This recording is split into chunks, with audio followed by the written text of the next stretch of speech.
মুনাফিকদের পরিচয় সম্পর্কে বলছি। মুনাফিকরা হচ্ছে দ্বিমুখী চরিত্রের লোক। তারা দুই গ্রুপকে খুশি করতে চায়, দুই গ্রুপের মানুষের কাছে ফায়দা লোটার জন্য দুই গ্রুপের সঙ্গে সম্পর্ক রাখে। ইসলাম বিরোধী যারা তাদের সাথেও সম্পর্ক থাকে, আর ইসলাম যারা করে তাদের সাথেও সম্পর্ক রক্ষা করে। কোরআনে কারীম ওদের ব্যাপারে বলা হয়েছে, আল্লাহ রাব্বুল আলামিন বলেন, فَإِنْ كَانَ لَكُمْ فَتْحٌ مِّنَ اللَّهِ قَالُوا أَلَمْ تَكُنْ مَعَكُمْ। তোমাদের যদি ফাতহ হয়, তোমাদের যদি বিজয় হয়, মুসলমানদের যদি বিজয় হয়, তাহলে তারা মুসলমানদের কাছে গিয়ে বলে, আমরা কি আপনাদের সাথী ছিলাম না? আমরা তো আপনাদেরই লোক, আপনাদেরই লোক, সবসময় আপনাদের কাছে ঘুরেছি, চান্দা টান্দা দেওয়ার চেষ্টা করছি, আমরা তো আপনাদেরই লোক, আজকে আপনাদের বিজয় হয়েছে, এই বিজয়ে আমরাও শামিল। এভাবে করে মুসলমানদের বিজয় হলে তারা এগিয়ে আসে। আর যদি কাফেরদের জয় হয়, وَإِنْ كَانَ لِلْكَافِرِينَ نَصِيبٌ قَالُوا أَلَمْ نَسْتَحْوِذْ عَلَيْكُمْ। কাফেরদের যদি বিজয় হয়, তাহলে কাফেরদের কাছে গিয়ে বলে, আমরা তো তোমাদের সাথীরই লোক, আর মুসলমানদের অত্যাচার থেকে বাঁচাবার জন্য তোমাদেরকে আমরা বড় চেষ্টা করেছি, মুসলমানেরা যাতে তোমাদের উপর অত্যাচার করতে না পারে, সেজন্য রাত দিন আমরা পরিশ্রম করেছি, আমরা তোমাদের সাথীরই লোক। এই বলে দুই দিকে ফায়দা লুটতে চায়। ওদিকে আপনার মুসলমানদের কাছেও ফায়দা লুটতে চায়, আবার কাফেরদের বিজয় হলে সেখানেও তারা ফায়দা লুটতে চায়। মুনাফিকরা হলো সুবিধাবাদী। মুনাফিকরা কি? সুবিধাবাদী। সুবিধাবাদ জিন্দাবাদ, এই চরিত্রের লোক। সূরা তাওবার মধ্যে বলা হয়েছে, তাবুকের যুদ্ধে আল্লাহর নবী যখন মুসলমানদেরকে দাওয়াত দিলেন যুদ্ধে যাওয়ার জন্য, জিহাদে যাওয়ার জন্য, লোকেরা সব প্রস্তুতি নিল। মুনাফিকরা তখন গিয়ে রাসূলের কাছে আরজ করলেন। মুনাফিকরা বলল, হে আল্লাহর নবী, আমার কোমরে ব্যথা, কেউ বলল আমার মাথায় যন্ত্রণা, কেউ বলল আমার মেয়ের বিবাহ, কেউ বলল আমার ফসল পেকেছে, এই সময় যেতে পারবো না। নানান অজুহাত দিয়ে তারা যাওয়া থেকে বিরত রইল।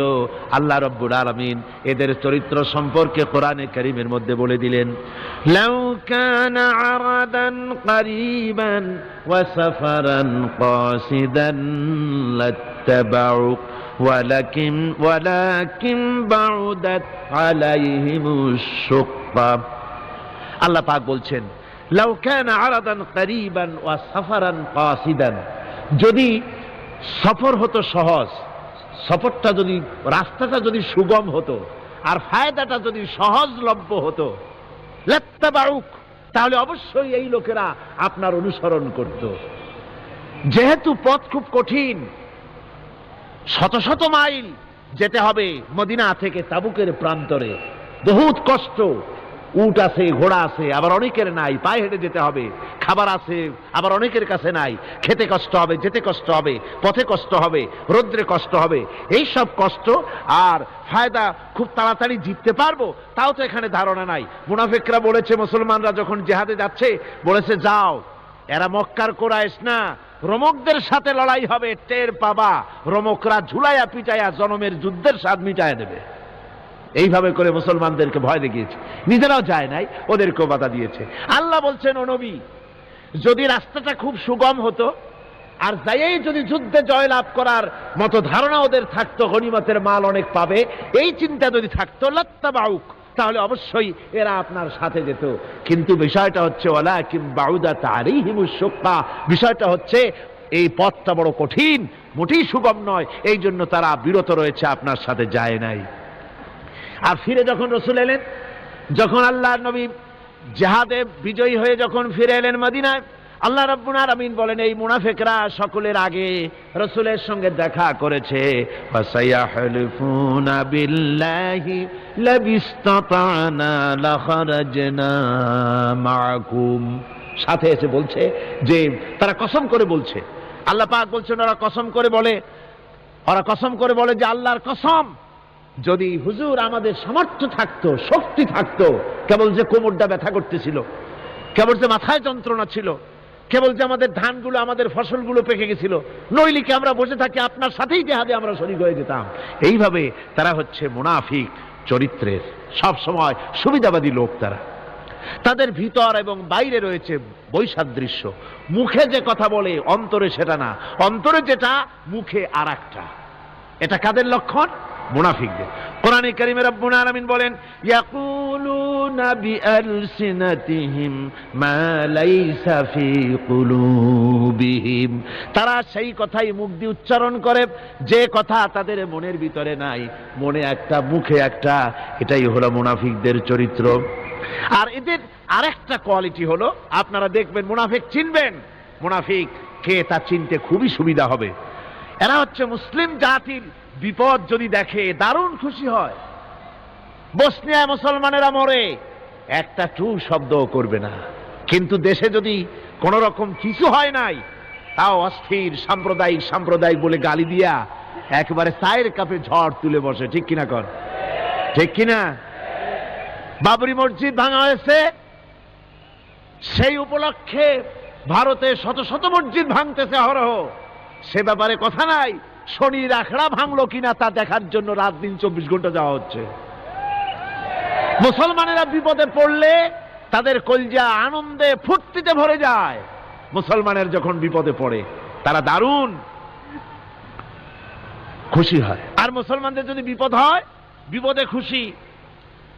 আর মুসলমানরা যদি সুখ পায়, সমৃদ্ধি পায়, তাহলে তারা বেজার হয়ে যায়, কলজে জ্বলে যায়। আল্লাহ রাব্বুল আলামিন বলেন, ইম তামসাসকুম হাসানাতুন তাসুহুম ওয়া ইন তুসিবকুম সাইয়্যাতুন ইয়াফরাহু বিহা। মুমিনদের যদি ভালো হয়, মুসলমানদের যদি সুখ এবং সমৃদ্ধি আসে, তাহলে মুসলমানদের সুখ সমৃদ্ধিতে তাদের কলিজা জ্বলে পড়ে যায়, অসন্তুষ্ট হয় দারুণ ভাবে। আর যদি মুসলমানদের বিপদ আসে, মুসিবত আসে, খুশিতে তাদের কলিজা একেবারে দারুণ ভাবে তাদের খুশিতে উদ্বেল হয়ে পড়ে। মুনাফিকদের আরেকটি চরিত্র হচ্ছে হকপন্থী এবং বাতিলপন্থীদের রোশানাল হতে নিরাপদে থাকার জন্যে প্রতারণামূলক সম্পর্ক রাখে। প্রতারণামূলক সম্পর্ক মুসলমানদের কাছেও ভেড়ে, আবার ওদের সঙ্গেও ভেড়ে। টাকা পয়সা ওদের যদি থাকে, তো এই বেশি টাকাগুলো দেয় ইসলাম বিরোধীদের, আর মুসলমানদেরকে সামান্য সামান্য দিয়া সম্পর্ক রক্ষা করে। জানি না কোন দল ক্ষমতায় যাবে, বলা তো যায় না, কাজে দুই দিকে সম্পর্ক রক্ষা করে তারা চলে। আল্লাহ রাব্বুল আলামিন বলেন, ইউরিদুনা আন ইয়ামানুকুম ওয়া ইয়ামানু কওমাহুম, ওরা চায় দুই সম্প্রদায়ের সঙ্গে সম্পর্ক রক্ষা করে প্রতারণামূলক আচরণ করে নিজেদেরকে টিকিয়ে রাখার জন্য চেষ্টা করে। মুনাফিকদের অবস্থা হচ্ছে, তারা ইসলামের ক্ষতি সাধনের জন্য সারাক্ষণ চেষ্টা সাধ্য করতে থাকে। আর ইসলামের বিচার পদ্ধতি মুনাফিকদের পছন্দ নয়। ইসলামের যে কোনো বিচার পদ্ধতি শুনলেই তাদের দারুণ জ্বালা করে। যেমন ইসলামের বিচার পদ্ধতি হলো, চোর পুরুষ হোক আর নারী হোক, উভয়ের হাত কেটে দাও। এ শুনলে তারা বলে এটা হলো বর্বর আইন। জিনার শাস্তি, মদখোরের শাস্তি, হত্যাকারীর শাস্তি, কোরআনে কারীম যে শাস্তি বিধান করেছে তা শুনলে পরে তাদের দারুণ খারাপ লাগে এবং এ নিয়ে বিতর্ক সৃষ্টি করে। কোরআনে কারীম আল্লাহ পাক এই চরিত্র সম্পর্কে বলেছেন, ইউরিদুনা আন ইয়াতাহাকাবু ইলাত তাগুত, তারা শয়তানের আইনকে প্রতিষ্ঠিত করতে চায়, অর্থাৎ আল্লাহর আইন বিদায় করে দিয়ে মানুষের তৈরি করা মতবাদকে প্রতিষ্ঠিত করার জন্য তারা চেষ্টা চালায়। শুধু তাই নয়, মুনাফিকদের আরেকটা চরিত্র হলো, তারা যদি আজান শুনতে পায়, আজান এবং নামাজ সম্পর্কে তারা কটূক্তি করে। আজান এবং নামাজ সম্পর্কে তারা কটূক্তি করতে থাকে। এটা হলো মুনাফিকদের আরেকটা চরিত্র। আল্লাহ রাব্বুল আলামিন বলেন, ওয়াইদা নাদাইতুম ইলাস সালাতি ইত্তাখাযুহা হুজওয়ান ওয়া লাইবান, যখন আজান তারা শোনে, যখন নামাজের দিকে তাদেরকে ডাকা হয়, তখন তারা ঠাট্টা করে, বিদ্রুপ করে। আরেকটি চরিত্র হলো, সমাজের ভিতরে অশ্লীলতা বাড়াবার জন্য তারা প্রচেষ্টা চালায়। ইন্নাল্লাযীনা ইউহিব্বুনা আন তাশিআল ফাহিশাতু ফিল্লাযীনা আমানু লাহুম আযাবুন আলীম। ঈমানদার লোকদের মধ্যে অশ্লীলতা এরা বেশি করে ছড়াবার জন্য চেষ্টা করে, মানুষকে দুশ্চরিত্র বানাবার জন্য তারা চেষ্টা করে। এইভাবে করে রেডিওর মাঝে, সিনেমার ভিতরে, গানের মাধ্যমে, যাত্রার মাধ্যমে, পত্রপত্রিকার মাধ্যমে নানানভাবে চেষ্টা চালায় যাতে করে মুসলমানদের মধ্যে চরিত্রহীনতা বাড়তে থাকে, শয়তানি বদমাশি বাড়ে, মানুষ চরিত্রবান হতে পারে এমন কিছু প্রদর্শিত হবে না, বরং প্রদর্শিত হবে মুনাফিকরা চেষ্টাই চালাবে যাতে করে মানুষের দ্বীন ও ঈমান নষ্ট হতে পারে, সেগুলি তারা করতে থাকবে। এগুলি হলো মুনাফিকের চরিত্র। এগুলি কি চরিত্র? পাপের কাজ যদি দেখে তড়িৎ গতিতে ওরা ঝাঁপিয়ে পড়ে।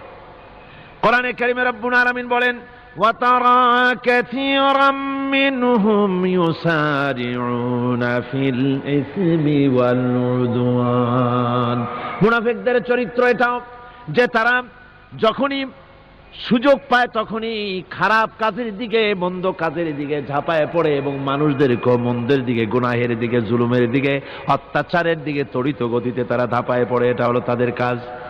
মুনাফিকদের আর একটা চরিত্র হচ্ছে তারা যদি নামাজ পড়তে দাঁড়ায়, নামাজ তারা পড়ে মানুষকে দেখাবার জন্যে, আল্লাহকে খুশি করার জন্য মুনাফিকরা নামাজ পড়ে না। কোরআনে কারিমে বলা হচ্ছে, ওয়াইযা কামু ইলাস সালাতি কামু কুসালা ইউরাউনান নাস।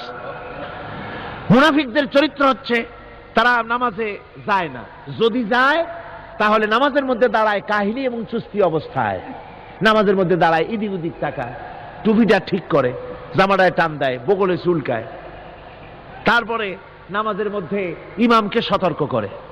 ইমাম যদি তাশাহুদ পড়তে দেরি করে, ওর নিজের পড়া আগে হয়ে গেছে, ইমাম একটু দেরি করতেছে, তো পিছন থেকে সিগন্যাল মারে।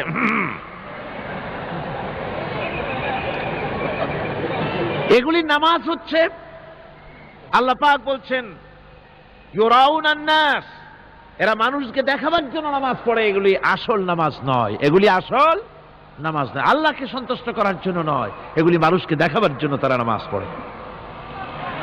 আমার ভাইরা, ইসলামের চরিত্রগুলি, কাজগুলি তারা করতে চায় না। সব সময়ের জন্য ইসলামের সঙ্গে বিরোধিতা করা এবং ইসলামের অপব্যাখ্যা করা, এগুলি হচ্ছে এই মুনাফিকদের চরিত্র, মুনাফিকদের কাজ। মুনাফিকরা চিরটা কাল এভাবে মুসলমানদের সঙ্গে খারাপ ব্যবহার করে এসছে এবং নিজেরা জাহান্নামের পথকে এভাবে তারা করে নিয়েছে। মুনাফিকদের আরেকটি চরিত্র হচ্ছে জিহাদের নাম শুনলে তাদের কলিজা কেঁপে ওঠে। বুঝলেন? কই যে আপনারা জিহাদ জিহাদ করেন কেন? এমনি সহজ পথে কলেমা পড়িয়া অল্পের মধ্যে বেহেশতে যাওয়া যায়, এরকম একটু দোয়া টোয়া শিখান মুসলমানদেরকে। আমাদের কাছে মাঝে মধ্যে আসে, কয় যে মুনাফিক তো সহজে চেনা যায় না, কয় যে হুজুর এই যে বারবার জিহাদ, এই মারামারি, এই ঠ্যাঙ্গাঠ্যাঙ্গি, এগুলি আছে নাকি ইসলামের মধ্যে? কোথায় আছে যে মারামারি করা লাগবে, তারপরে মিছিল করা লাগবে, ধর্মঘট করা লাগবে, এ ধরনের জিহাদে অংশ নিতে হবে? এগুলি কি? এগুলি বাদ দিয়া সহজভাবে, শান্তভাবে যাতে করা যায়, অল্প অল্প ছোট ছোট দোয়া শিক্ষা দেন যাতে করে সহজে বেহেশতে চলে যাওয়া যায়। আমি বলছি ভাই, রাসূলুল্লাহ এরকম আমাদের শিখান নাই যে এরকমের সোরাগলি বেহেশতে যাওয়ার জন্য আবিষ্কার করে দেব, ছোট্ট একটা দোয়া পড়বেন, আরবে বেহেশত আপনার মামুবাড়ির বারান্দা যাই কলা খাওয়া শুরু করলেন। এত সহজে বিষয়টা আসবে না, বিষয়টা খুবই কঠিন। আল্লাহ রাব্বুল আলামিন বলেন, মুনাফিকদের চরিত্র হলো জিহাদের নাম যখন তারা শোনে, জিহাদের নাম শোনা মাত্রই তাদের কলিজা কেঁপে ওঠে। রাআইতাল্লাযীনা ফী কুলুবিহিম মারাদুন ইয়ানজুরুনা ইলাইকা নাযারাল মাগশিয়্যি আলাইহি মিনাল মাউত। যখনই তাদের অন্তঃকরণ নেফাকের রোগে ভরা, নেফাকের রোগ তাদের কেমন ভাবে পেয়ে বসেছে যে ওরা এমন ভাবে তাকায় থাকে আপনার দিকে, রাসূলুল্লাহর দিকে এমন ভাবে তারা তাকায় থাকে যে জিহাদের কোনো কথা বলে ফেলে নাকি, জিহাদের কথা যদি আসে তাহলে তো সর্বনাশ। ওদের মৃত্যু যন্ত্রণার মতো, মৃত্যুর জ্বালায় পতিত ব্যক্তি যেমন চোখ ফ্যাকাশে হয়ে যায়, জিহাদের কোনো কারবার বা যুদ্ধের কোনো দামাডোল বেজে উঠলেই এদের কলিজার মধ্যে কাঁপ সৃষ্টি হয়ে যায়। কলিজার মধ্যে কাপ সৃষ্টি হয়, জেহাদে তারা দারুণভাবে ভয় পায়। মোমেনদের উল্টা, মোমেনদের হলো জেহাদের নাম শুনতে তাদের কলিজার মধ্যে ফুর্তি আসে। তার কারণ হচ্ছে জেহাদের ময়দান হচ্ছে এমন এক ময়দান, আল জান্নাতু তাহতা জিলালিস সায়ুফ, বেহেশত হচ্ছে তরবারির ছায়াতলে। এই রাস্তায় যদি মরতে পারি, জীবনে তো বহুত গুনাহ করছি, বেহেশতে যেতে পারবো কিনা আল্লাহই জানে, কিন্তু এই একটা পথ, এইখানে যদি জানটা দিতে পারি, বিনা হিসাবে আল্লাহর জান্নাতে চলে যেতে পারবো। আর শাহাদাতের মত হচ্ছে পিঁপড়ায় কাটার যন্ত্রণার চাইতে বেশি কিছু না। মোমেনদের দিলের জন্য খুশি হয়, আর ওদের দিল দারুণ কষ্ট তারা পেতে থাকে।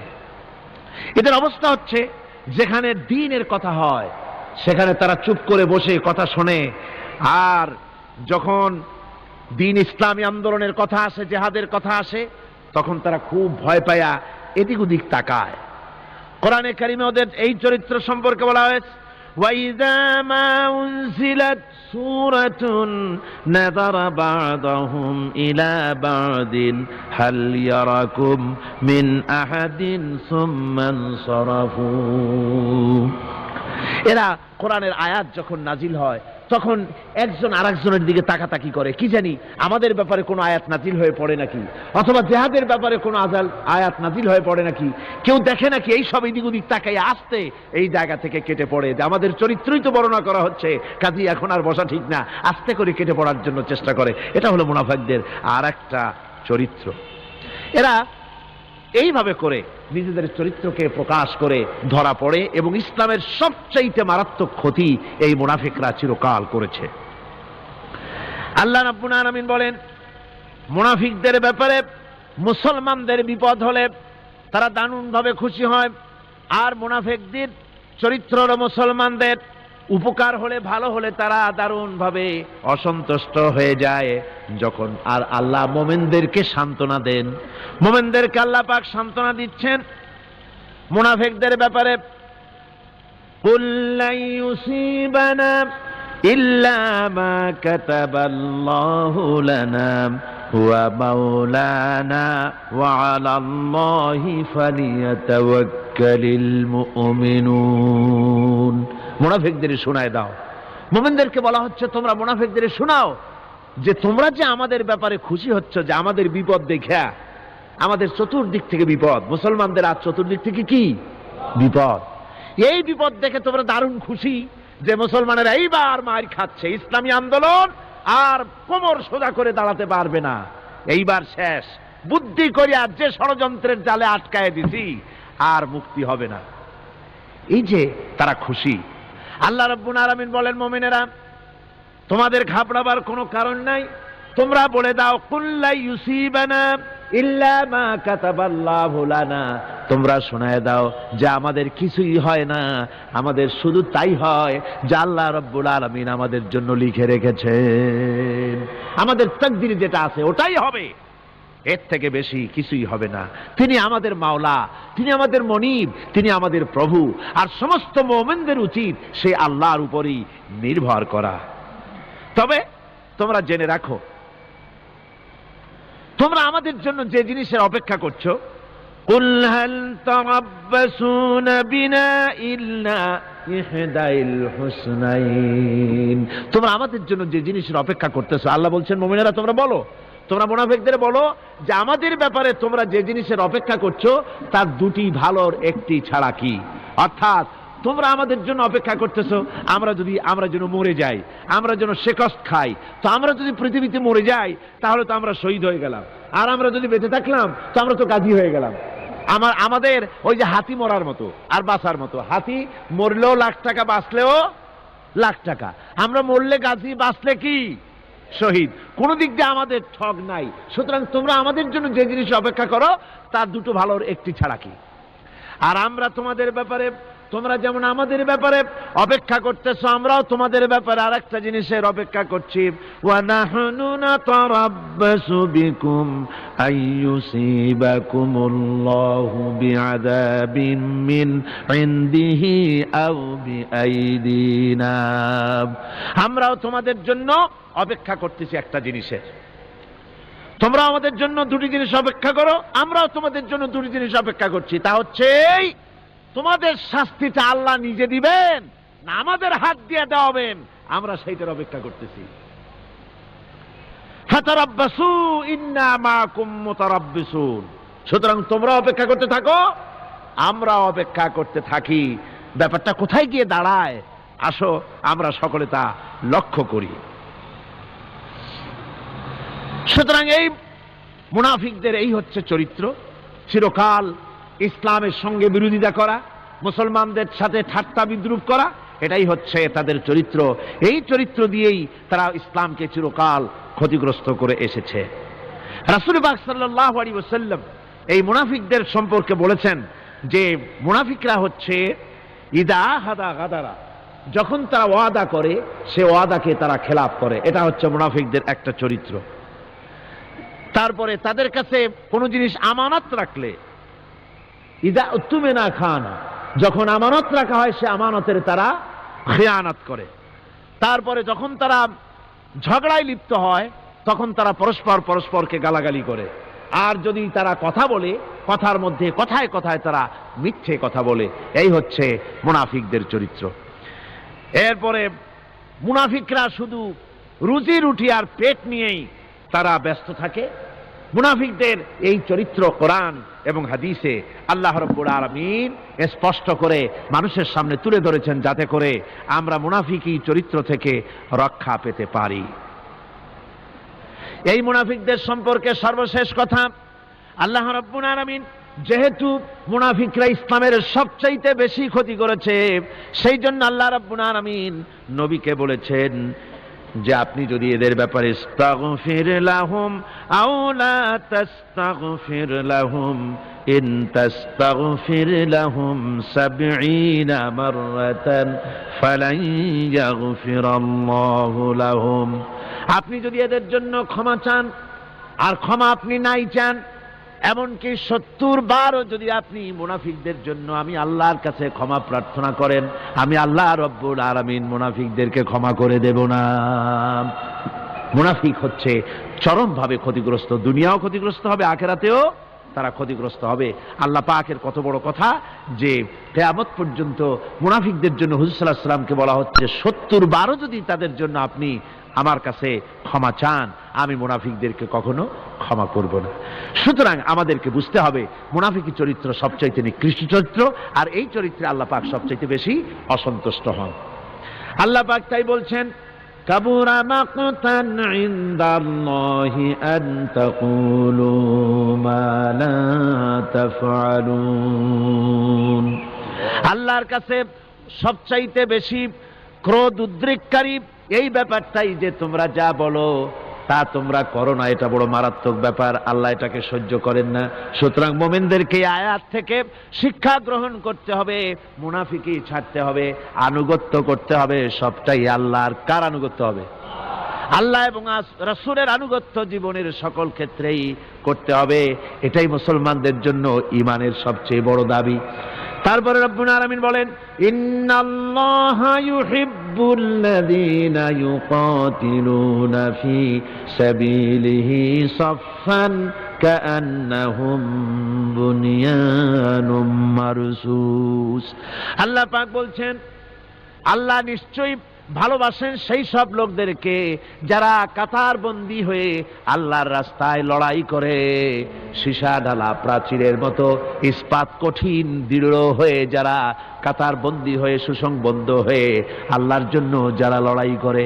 এখানে বলা হচ্ছে যে লড়াইটা হবে আল্লাহর জন্য, সংগ্রাম হবে কার জন্য? ইউকাতিলুনা ফী সাবিলিহি। লড়াইটা কখনই দেশ দখল করা, তা আবার মানুষের তৈরি করা আইন কানুন প্রতিষ্ঠার জন্য দেশ দখল করার সংগ্রাম, মানুষের তৈরি করা মতবাদকে প্রতিষ্ঠা করার সংগ্রাম, এই জাতীয় যত রকমের সংগ্রাম আছে, যত রকমের জিহাদ আছে, এই সমস্ত সংগ্রামকে, লড়াইকে ইসলাম জায়েজ করে না। এগুলি মুসলমানদের জন্য একদম নিষিদ্ধ। মুসলমানরা লড়াই করবে কেবলমাত্র আল্লাহর রাস্তায়, ফি সাবিলিহি, জিহাদ ফি সাবিলিল্লাহ, ওয়া তুজাহিদুনা ফি সাবিলিল্লাহ। লড়াই হবে কার পথে? সবে চিল্লায় বলেন লড়াই কার পথে? লড়াই কি? জেহাদ কি? জেহাদ এই নয় যে আপনি লাঠি ঠেঙ্গা নিয়ে তারপরে বাইর হবেন আর হিন্দু খ্রিস্টান যেখানে পাবেন সমানে মারিয়া শেষ করে ফেলাবেন। এর নাম জেহাদ নয়। জেহাদ হচ্ছে আল্লাহর রাস্তায় সংগ্রাম করা, লড়াই করা। সেই লড়াইটা কি? যে কোনো উদ্দেশ্যকে সফল করার জন্য প্রচেষ্টা চালানো, প্রাণান্তকর প্রচেষ্টা চালানো, ওই প্রচেষ্টার নামই হচ্ছে কি? জেহাদ। সুতরাং এই জেহাদটা হবে আল্লাহর রাস্তায়, সংগ্রাম হবে আল্লাহর রাস্তায়। কি উদ্দেশ্যে? দিন প্রতিষ্ঠার উদ্দেশ্যে। কোরআনে কারিমে রব্বুল আলামিন বলেছেন, আল্লাযীনা আমানু ইউকাতিলুনা ফি সাবিলিল্লাহ, যারা নাকি ঈমানদার তারা লড়াই করে আমি আল্লাহর রাস্তায়, আমি আল্লাহর পথে তারা লড়াই করে, সংগ্রাম করে আমার দেওয়া জীবন ব্যবস্থা প্রতিষ্ঠার জন্য। ওয়াল্লাযীনা কাফারু ইউকাতিলুনা ফি সাবিলিত তাগুত, আর যারা নাকি কাফের, ভালো করে শোনেন, আল্লাহ পাক বলছেন যারা নাকি কাফের তারাই লড়াই করে মানুষের তৈরি করা তাগুতের পথে লড়াই করে, অর্থাৎ আল্লাহর দেওয়া রাসূলের দেওয়া বিধানকে বাদ দিয়ে মানুষের তৈরি করা, অন্যের তৈরি করা মতবাদ প্রতিষ্ঠার পিছনে সংগ্রাম করে। এখন আপনি দেখেন এই পৃথিবীতে সমাজতন্ত্র কার তৈরি? মানুষের। আল্লাহর না মানুষের? জোরে বলেন, এটা কার তৈরি? আল্লাহর না মানুষের? জাতীয়তাবাদ কার তৈরি? আল্লাহর না মানুষের? পুঁজিবাদ কার তৈরি? আল্লাহ না মানুষের? সমাজতন্ত্র কার তৈরি? আল্লাহ না মানুষের? ধর্মনিরপেক্ষতাবাদ কার তৈরি? আল্লাহ না মানুষের? এই সমস্ত মতবাদকে মানুষের তৈরি করা, এসব মতবাদকে প্রতিষ্ঠিত করার জন্য যারাই সংগ্রাম করে, যারাই লড়াই করে, আল্লাহ পাক বলেছেন ওয়াল্লাযীনা কাফারু ইউকাতিলুনা ফি সাবিলিত তাগুত, এরা হচ্ছে লড়াই করে তাগুতের পথে, শয়তানের পথে। কার পথেগুলি? শয়তানের পথ। জোরে বলেন, এই পথগুলি কার?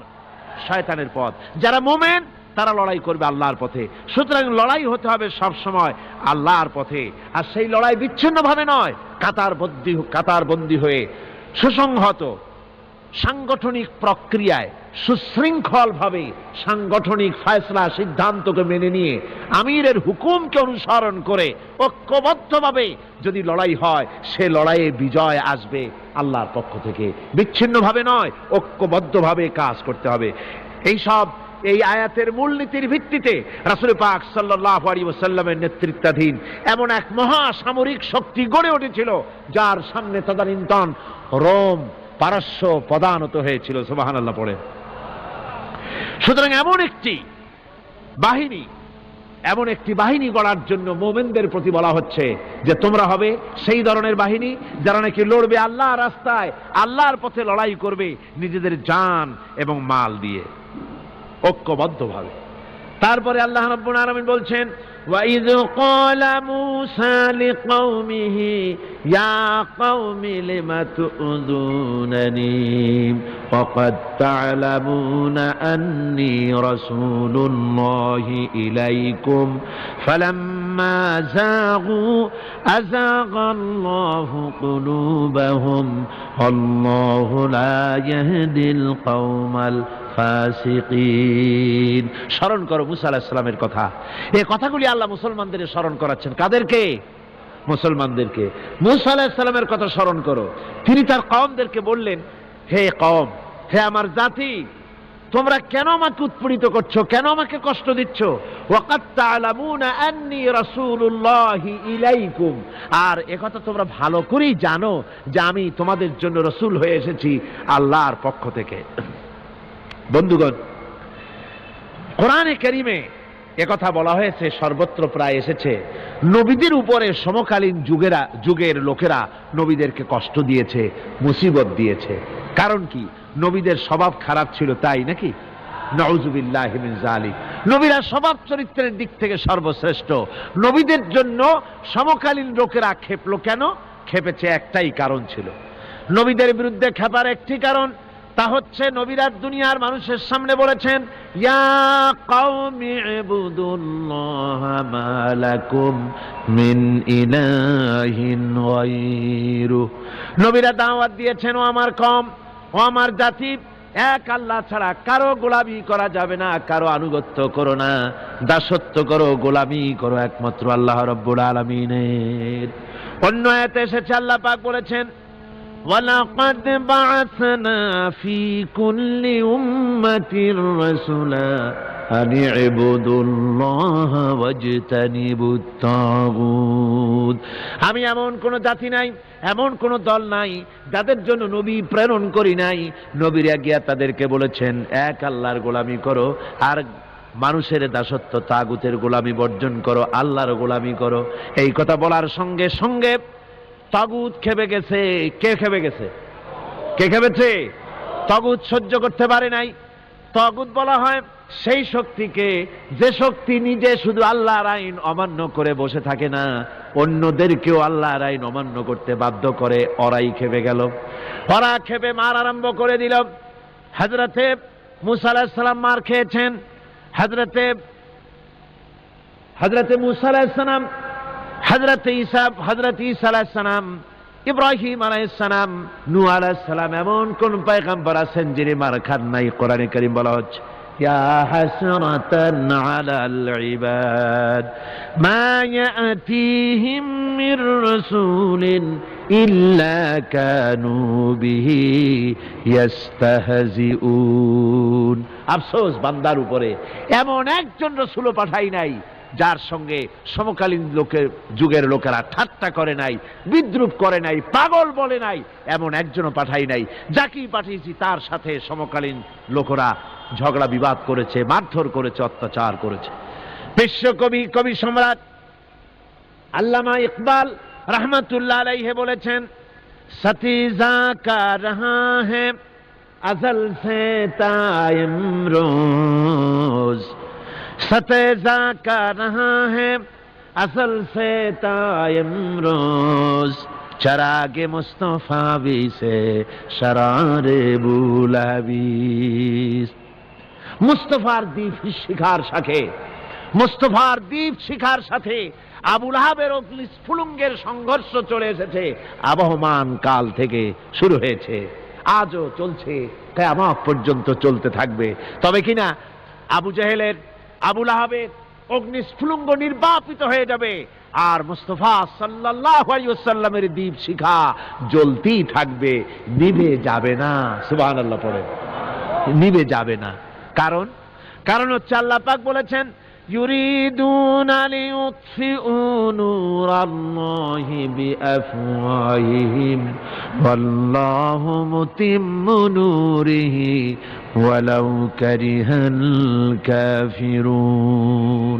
কাফের বেঈমানেরা চায় মুখের ফু দিয়ে আমার আলোকে নির্বাপিত করে দেবে, আমার দ্বীনকে দুনিয়া থেকে মিটিয়ে দেবে।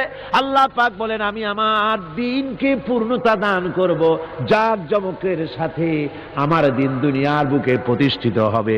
তাতে কাফেরদের কলিজার ভিতরে যতই জ্বালা যন্ত্রণা হোক না কেন, ওদের মনে যত কষ্ট হোক, ইসলাম প্রতিষ্ঠিত হবে।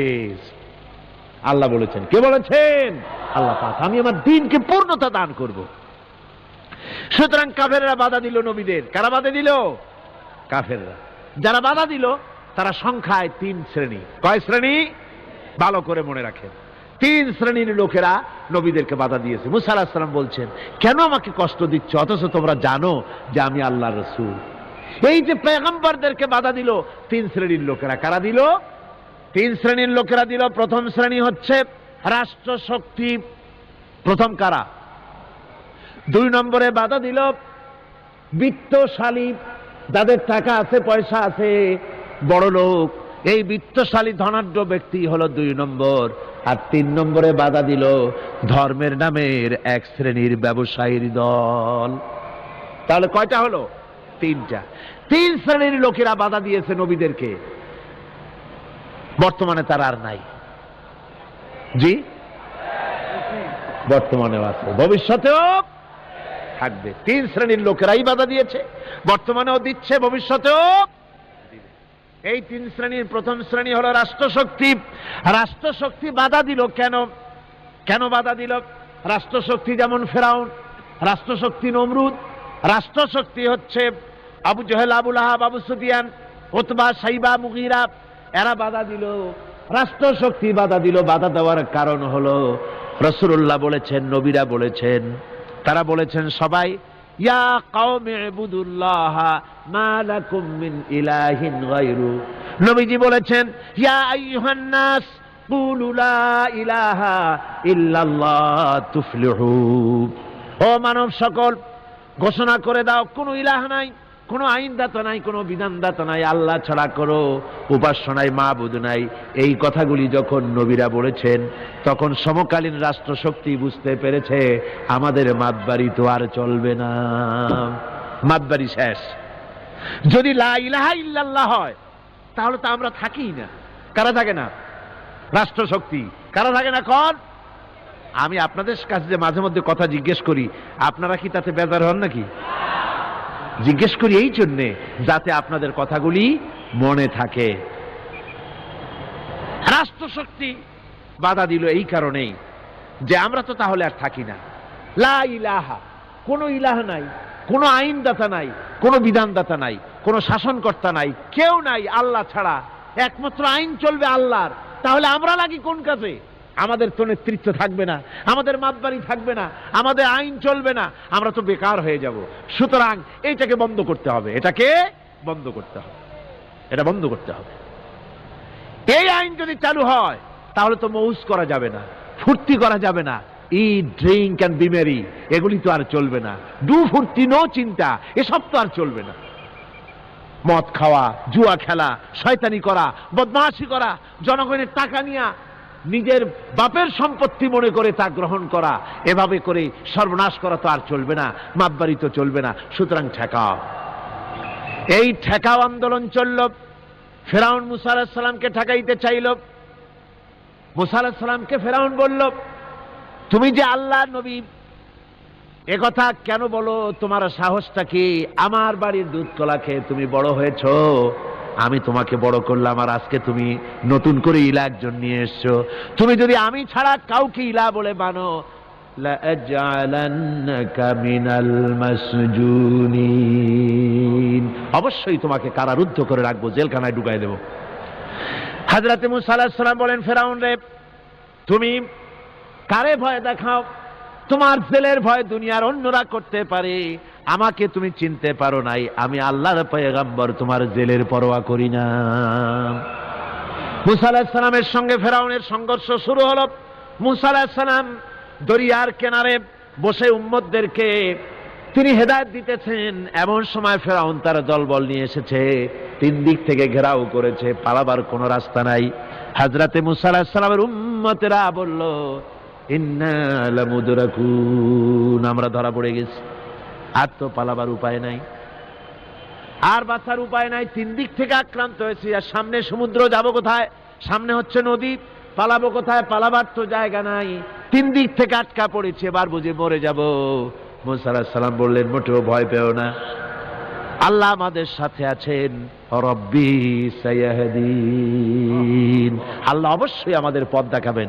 জোরে কোন সুবহানাল্লাহ। মুমিনদের ভয় পাওয়ার কোনো কারণ আছে নাকি? দেখেন কি ঈমান, তিন দিক থেকে আক্রান্ত, পালাবার রাস্তা নাই। মুসা আলাইহিস সালাম বলছেন, ভয় পেও না, আল্লাহ আমাদের পথ দেখাবেন। আর আল্লাহ রাব্বুল আলামিন অর্ডার করে দিলেন, ও মুসা, হাতে যে লাঠি আছে ওই লাঠি দিয়ে দরিয়ার উপরে আঘাত করো। দরিয়ার উপরে তিনি আঘাত করলেন, দরিয়া ফেরে গেল। নদীর ভিতর থেকে একটা রাস্তা না, 12টা রাস্তা তৈরি হয়ে গেল। এগুলি গল্প না কোরআন শরীফ আছে? কোথায় আছে? 12টা রাস্তা হয়ে গেল। মুসা আলাইহিস সালাম তার দলবল নিয়ে ওই রাস্তা দিয়ে আরামসে চলে যেতেছেন, নদীর ওপারে চলে যাবেন। এদিকে ফেরাউন চলে এসেছে, দরিয়ার কিনারে এসে রাস্তা দেখে আনন্দে মাতোয়ারা হয়ে গেছে। দেখলো যে বাহ, সুন্দর মোটরওয়ে, হাইওয়ে, বিরাট রাস্তা। সুতরাং সেও তার দলবল নিয়ে নেমে গেছে। দরিয়ার মাঝখানে যখন ফেরাউন এসেছে, মুসা আলাইহিস সালাম চলে গেছেন ওপারে, ও তখন মাঝখানে এসেছে। আল্লাহ রাব্বুল আলামিন পানির প্রতি অর্ডার করলেন, রাস্তা বন্ধ করে দে। রাস্তা হয়েছিল কার হুকুমে? আল্লাহ বলে দিলেন রাস্তা বন্ধ করে দে। এ পর্যন্ত বলার কোনো দরকার নাই, আল্লাহ যখন এরাদা করেন বলেন কুন, আর সাথে সাথে হয়ে যায়। আল্লাহ কুন বললেন রাস্তা হলো, আবার কুন বললেন রাস্তা বন্ধ হয়ে গেল। এবার পানির ভিতরে তুফান শুরু হয়ে গেল, বিরাট তরঙ্গমালার ভিতরে ফেরাউনের দলবল চুবনি খেয়ে ডুবে ডুবে মরে যেতেছে। ফেরাউন এবার একা বেঁচে, সব শেষ হয়ে গেছে, কেউ আর বেঁচে নাই। ফেরাউন একবার উপরে ওঠে আর একবার নিচে চলে যায়। চুবনি খেতে খেতে পেট তো রীতিমতো পটকা মাছের মতো মোটা হয়ে গেছে। মুখ দেওয়া পানি পড়ে, নাক দেওয়া পানি পড়ে, বাঁচার কোনো উপায় নাই দেখে ফেরাউন এবার বলতেছে আমানতু আন্নাহু লা ইলাহা ইল্লাল্লাযী আমানাত বিহি বানু ইসরাঈল। আমি ঈমান এনেছি আল্লাহ ছাড়া কোনো ইলাহ নাই, ওই আল্লাহর উপর ঈমান এনেছি যে আল্লাহর উপর ঈমান এনেছে বানু ইসরাঈলেরা। ওয়া আনা মিনাল মুসলিমিন, আর আমি তো মুসলমান। এরপরও ফেরেশতারা আমারে সুবাইকা, আমি তো মুসলমান। আল্লাহ রাব্বুল আলামিন শুনায় দিলেন আন ওয়াকাদ আসাইতা ক্বাবলু ওয়া কুনতা মিনাল মুফসিদিন। এখন তুমি বলতেছো আমি মুসলমান, ঈমান এনেছি, অথচ যতদিন সুযোগ পেয়েছিলে বছরের পর বছর ধরে, শতাব্দীর পর শতাব্দী ধরে তুমি আমার বান্দাদের উপরে বিপর্যয় সৃষ্টি করেছো, ফাসাদ বরপা করেছো, মন গড়া আইন ও কানুন দিয়ে দেশকে চালায়েছো, আমার পয়গম্বরকে কষ্ট দিয়েছো। আজ আর তোমাকে শুধু মারবই না, তোমার শরীরকে আমি বাঁচায় রাখবো।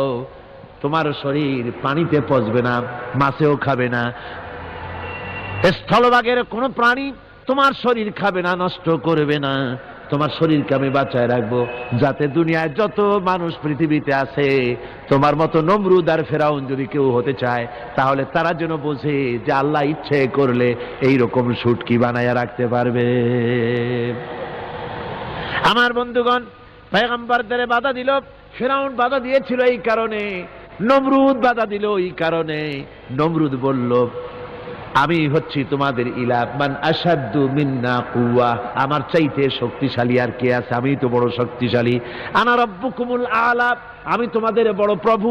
আবার কে বলতেছে লা ইলাহা ইল্লাল্লাহ, এগুলি কোনো ব্যাপার না। এই বলে ইব্রাহিম আলাইহিস সালামকে মারার চেষ্টা করেছিল। আল্লাহ পাক হযরত ইব্রাহিমকে টিকায় রাখলেন, আর নমরুদরে জুতা মারিয়া দুনিয়া থেকে বিদায় করে দিলেন। ঠিক কিনা কন? ফেরাউনরে মারলেন কি করিয়া? চুবাইয়া। আর নমরুদ গেল জুতা খাইয়া, শেষ হয়ে গেল। এভাবে করে দুনিয়ায় নমরুদ আর ফেরাউন আসে, ইসলামের সঙ্গে বিরোধিতা করে। ওদিকে আবু জাহেল, আবু লাহাব, উতবা, সাইবা, মুগীরা, তারাও চেষ্টা করেছিল নবীজিকে দুনিয়া থেকে বিদায় করে দেবে, তার কথাকে দুনিয়ার মানুষকে শুনতে দেবে না। সমস্ত নবীদেরকে বাধা দিয়েছে, নবীজিকেও বাধা দিয়েছে। ওই বাধার মোকাবেলা করতে গিয়ে হযরতে আবু বকর, হযরতে ওমর, ওসমান, আলী রিদওয়ানুল্লাহ তাআলা আলাইহিম আজমাইন সবাই মার খেয়েছেন, কষ্ট করেছেন, মুসিবত উঠাইছেন। এত কষ্ট মুসিবত পয়গম্বরদের উপরে হয়েছে, স্বয়ং আল্লাহ নবী মার খেয়েছেন, নবীজির দান মোবারক শহীদ হয়েছে, রাসূলুল্লাহর কপালের ভিতরে লোহার কড়া প্রবিষ্ট হয়েছে, আল্লাহ নবীর গলায় চাদর দিয়ে কাফেররা জমিনের উপরে আছাড় মেরে ফেলে দিয়েছে। এত কষ্ট মুসিবত নবীদের উপরে তারা দিয়েছে, তার একটি মাত্র কারণ ছিল, আল্লাহ নবী বলেছেন লা ইলাহা ইল্লাল্লাহু মুহাম্মাদুর রাসূলুল্লাহ। ইসলাম যত আইন করেছে সমস্ত আইন সার্বজনীন আইন। যেমন সুদ, মনে রাখুন, সুদ যদি কোন দেশ আল্লাহর কোরআন অনুযায়ী হারাম ঘোষিত হয়, আল্লাহ তো হারাম করে দিয়েছে, দেশে যদি সুদ মুক্ত ব্যাংকিং চালু হয়, তাহলে উপকৃত হবে শুধু মুসলমান না সব জাতের মানুষ? সব জাতের মানুষ। সুদ দিয়ে মানুষ শোষিত হয়।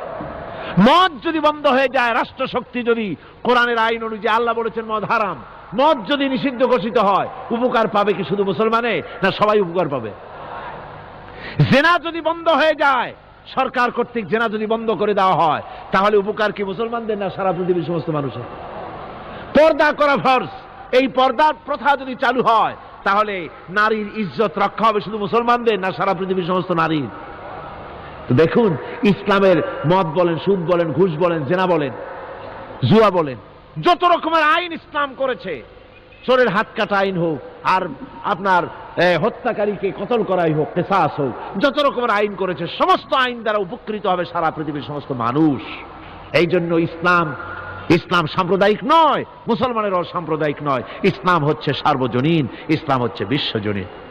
আজকে রাষ্ট্রশক্তি পয়লা নম্বরেই বাধা দেয় তাদের ক্ষমতাকে টিকিয়ে রাখার জন্য, ক্ষমতাকে কক্ষিগত করার জন্য হারাম ভাবে, অবৈধভাবে সরকারের জনগণের মালকে, সম্পদকে ভক্ষণ করার জন্য নিজেদের ফুর্তি, নিজেদের মনের চাহিদা, নিজেদের নাফস এবং প্রবৃত্তি অনুযায়ী চলার জন্য তারা এই নিজেদের ক্ষমতাকে টিকিয়ে রাখার জন্য ইসলামকে চিরকাল তারা বাধা দিয়ে এসছে।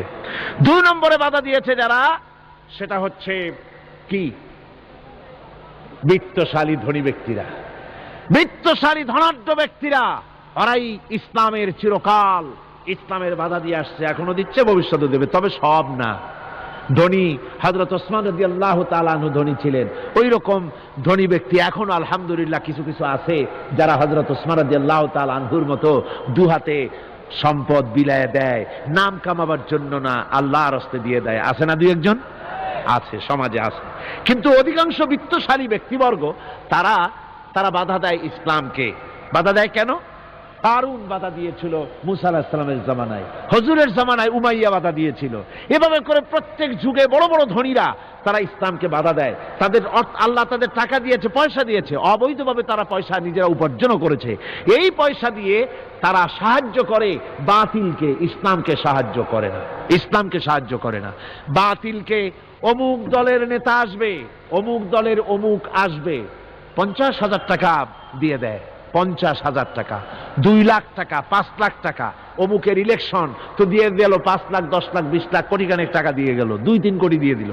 কিন্তু ইসলামের কোরআনের মাহফিল হবে, তাফসীর হবে, 5টা টাকা বাইরেতে কলিজাটা ছটফট করতে থাকে এই সব লোকে, ঠিক কিনা কন?